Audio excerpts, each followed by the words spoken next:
Hola, buenos días, tardes o noches. Nosotros somos el equipo 5 y les vamos a hablar sobre defectos de control de las proteínas G pequeñas. Nuestro equipo consta de Francisco Javier Cortés Rubalcaba, su servidor Ian Alexander García Navarro, Juan Carlos León Solano, Elia Peredo Becerra y Alejandra Rivera Martínez. Proteínas G. Bueno, las proteínas G son una familia de proteínas que toman un papel importante en la vía de señalización celular, las cuales se encuentran inactivas cuando están unidas a GDP y activas cuando están unidas a GTP. Estas las podemos encontrar siendo monoméricas y heterotriméricas. Cabe señalar que estas actúan acoplándose a tres componentes: el receptor, la proteína G y el sistema efector. Bueno, ahora veremos lo que son las proteínas G monoméricas. Estas son proteínas de bajo peso molecular, las cuales también participan en vías de señalización celular, y estas son análogas a la subunidad alfa de la proteína G heterotrimérica, y las podemos encontrar en el citosol, en el nucleoplasma o en la membrana. Existen varios tipos de proteínas G monoméricas. Por ejemplo, las RAS regulan crecimiento celular mediante proteínas serina-treonina. Las RO reorganizan el citoesqueleto mediante proteína quinasa serina-treonina. La ARF activa a la ADP-ribosil transferasa de la subunidad alfa de la toxina de Vibrio chloride y también regula los movimientos intracelulares. Las RAP regulan procesos de endocitosis y exocitosis. Y por último, las RAN regulan movimientos de ARN entre núcleo y citoplasma. Pero en el caso de que alguna de estas llegue a fallar, producirá algún tipo de patología. Por ejemplo, en el caso de la RAS, una mala codificación genética de esta o regulación en su funcionamiento producirá algún tipo de tumor o cáncer. Retinitis pigmentosa. La retinitis pigmentosa es una retinopatía genéticamente heterogénea causada por la muerte de las células fotorreceptoras y la atrofia del epitelio pigmentario de la retina, que eventualmente resulta en ceguera en los ojos bilaterales. La muerte celular puede ser por medio de apoptosis, dependiente o independiente de caspasa, por necrosis, que puede ser necroptosis, piroptosis o ferroptosis, o por medio de autofagia, que involucra formación y reciclaje del autofagosoma. La retina es responsable de la etapa inicial de los procesos de señalización neuronal, inducidos por la luz que generan la percepción de objetos, fondos, movimientos, sombras y colores. Tanto la opsina como la rodopsina son receptores acoplados a proteína G y son miembros de la familia de proteínas de señalización celular. Con luz tenue, los canales activados por adenosina se abren y liberan continuamente glutamato a las células bipolares, despolarizando los bastones ópticos. Y, con luz brillante, la rodopsina actúa sobre las proteínas G para desfosforilar el GTP en GDP, lo que disocia la subunidad alfa y activa la fosfodiesterasa, que luego hidrolizará el GMP cíclico. Conociendo la bioquímica normal, nos enfocaremos ahora en la anormal. Sin estimulación luminosa, la concentración de GMP cíclico disminuirá, acompañada de la hiperpolarización de los bastones. El gen RHO codifica la rodopsina. Por lo tanto, se cree que la mutación RHO es una de las principales causas de retinitis pigmentosa. La rodopsina desplegada genera estrés en los organelos y activa la respuesta a proteínas desplegadas. La activación insuficiente de esta respuesta induce la muerte celular mediante la activación de vías propoptóticas, como puede ser la activación de caspasa, la liberación de calcio y la señalización mitocondrial, ocasionando así la retinitis pigmentosa.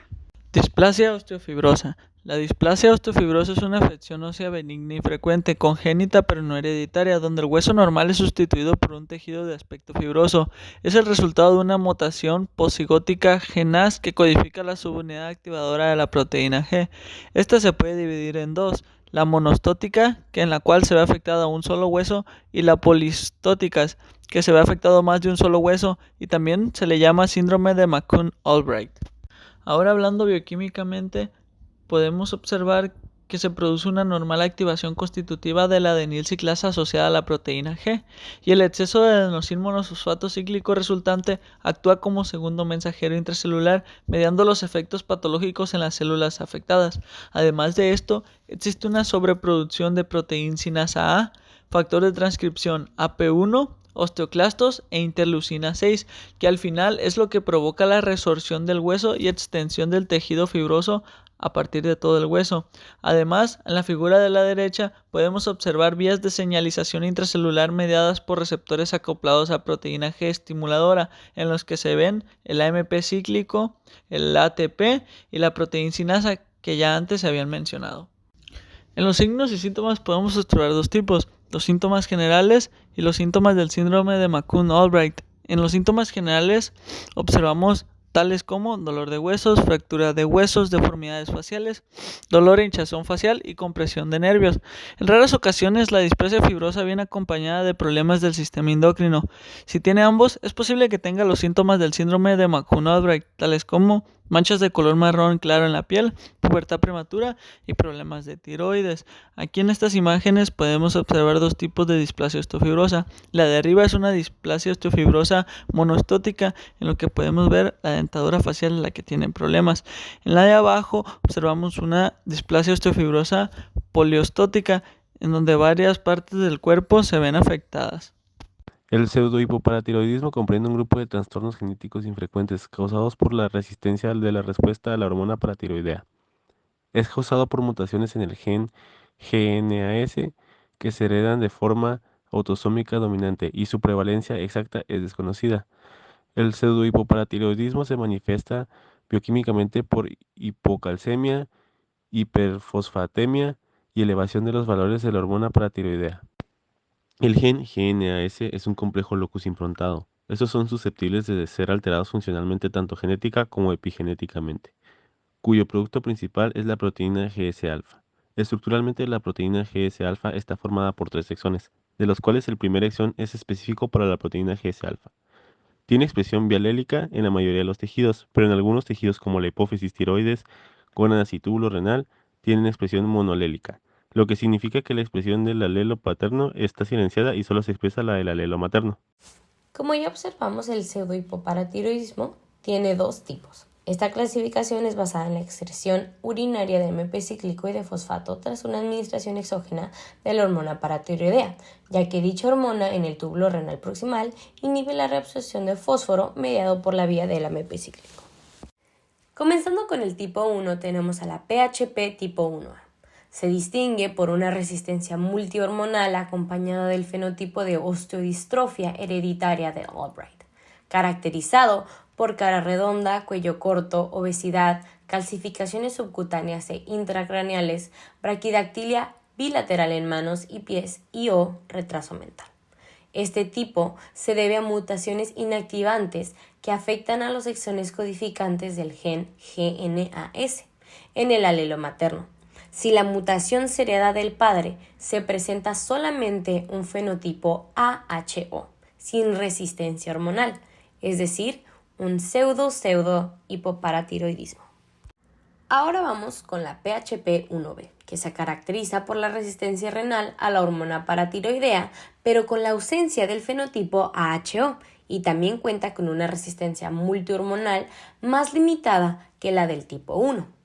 Este tipo se asocia con alteraciones en la metilación en el locus GNAS. Para terminar con las del tipo 1, tenemos a la PHP1C, que también se debe a mutaciones inactivantes en el alelo materno del gen GNSA, por lo cual es muy parecida a la tipo 1A. Los pacientes también presentan resistencia multihormonal y un fenotipo AHO, pero la actividad eritrocitaria del GS-alfa se mantiene normal. Ahora tenemos al tipo 2, que hasta la actualidad solo se han descrito pocos casos y la naturaleza del defecto molecular responsable de esta variante se desconoce.